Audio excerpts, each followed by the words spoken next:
شروع اللہ کے نام سے جو بڑا مہربان اور نہایت رحم والا ہے۔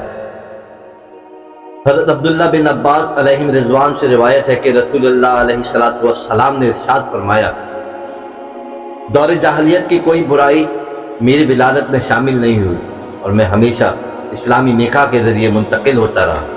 المعجم الکبیر۔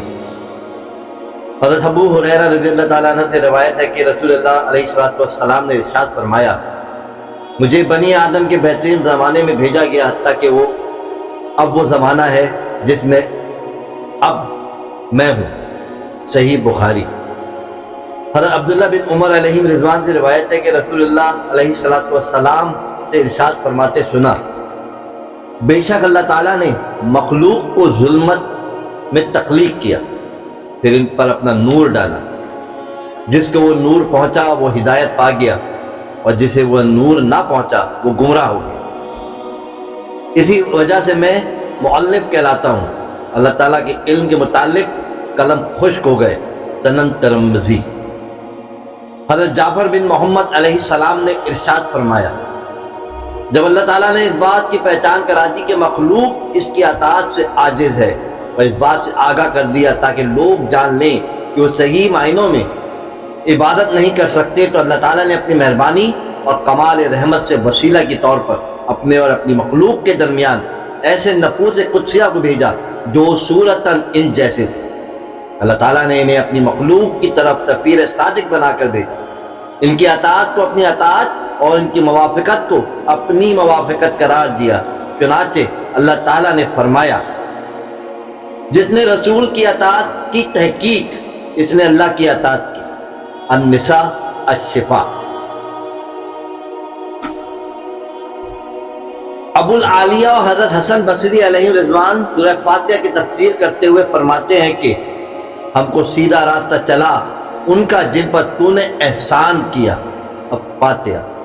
اس آیت میں صراط مستقیم سے مراد رسول اللہ علیہ السلام اور جن پر انعام ہوا ان سے مراد آپ علیہ السلام کے بہترین آل و اصحاب ہیں۔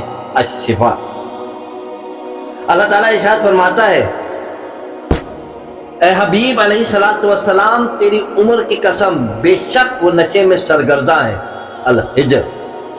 حضرت عبداللہ بن عباس علیہ رضوان نے ارشاد فرمایا، اللہ تعالیٰ نے کسی مخلوق اور کسی جان کو محمد علیہ السلام سے زیادہ شریف النفس اور عزت والا نہیں پیدا کیا، اور میں نے یہ نہیں سنا کہ اللہ تعالیٰ نے آپ علیہ السلام کی حیات مبارکہ کے علاوہ کسی کی زندگی کی قسم کھائی ہے۔ مجمع الزوائد۔ اللہ تعالیٰ نے سورہ آل عمران میں ارشاد فرمایا، اور یاد کرو جب اللہ نے پیغمبروں سے ان کا عہد لیا جو میں تم کو کتاب اور حکمت دوں، پھر وہ رسول تمہارے پاس تشریف لائے تو تمہاری کتابوں کی تصدیق فرماتے تو تم ضرور اس پر ایمان لانا اور ضرور اس کی مدد کرنا۔ فرمایا تم نے اقرار کیا، اس پر میرا بھاری ذمہ لیا۔ تب نے عرض کی ہم نے اقرار کیا۔ فرمایا تو ایک دوسرے پر گواہ ہو جاؤ اور میں تمہارے ساتھ گواہوں میں ہوں۔ سورہ آل عمران۔ حضرت علی بن ابی طالب علیہ السلام فرماتے ہیں، اللہ تعالیٰ نے حضرت آدم علیہ السلام سے لے کر بعد میں جتنے انبیاء کو مبعوث کیا سب سے اس بات کا عہد لیا کہ تم محمد علیہ السلام پر ایمان لانا اور آپ علیہ السلام کی مدد کرنا۔ تمام انبیاء یہ عہد اپنی قوموں سے لیا کرتے تھے۔ الشفاء۔ اللہ تعالیٰ ارشاد فرماتا ہے، اور محبوب یاد کرو ہم نے نبیوں سے عہد لیا اور نوح اور ابراہیم اور موسیٰ اور عیسیٰ بن مریم سے۔ الاحزاب۔ اس آیات کا مطلب ہے کہ جب اللہ تعالیٰ نے انبیاء کو حضرت آدم علیہ السلام کی سلب سے نکالا تو اس وقت ان سے عہد لیا۔ حضرت قتادہ رضی اللہ تعالیٰ عنہ سے روایت ہے کہ رسول اللہ علیہ السلام نے ارشاد فرمایا، میں تخلیق میں سب سے نبیوں سے مقدم ہوں اور بعثت میں سب سے آخری نبی۔ الشفاء۔ اور بے شک اس گروہ سے ابراہیم ہے۔ الصفات کے متعلق روایت ہے کہ بے شک شیعہ کی ضمیر محمد علیہ السلام کی طرف لوٹ رہی ہے، یعنی حضرت ابراہیم علیہ السلام سرکار دو عالم علیہ السلام کے دین اور منہاج پر۔ یہی امام فراخہ مختار ہے، اور مکی نے بھی نقل کیا آپ علیہ الصلوۃ والسلام مقنون و ناف بریدہ پیدا ہوئے۔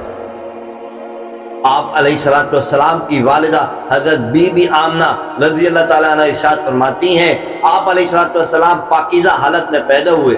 آپ علیہ الصلوۃ والسلام کی جسم مبارک پر کوئی آلائش نہ تھی۔ آپ علیہ السلام جب پیدا ہوئے تو آپ اپنے سر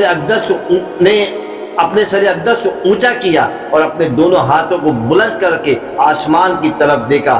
آپ علیہ الصلوۃ والسلام کی والدہ ماجدہ حضرت بی بی آمنہ رضی اللہ تعالیٰ عنہ ارشاد فرماتی ہیں جب آپ علیہ الصلوۃ والسلام کی ولادت باسعادت ہوئی تو میں نے آپ علیہ الصلوۃ والسلام کے نور کی برکت سے شام کے محلات کو دیکھ لیا۔ الشفا۔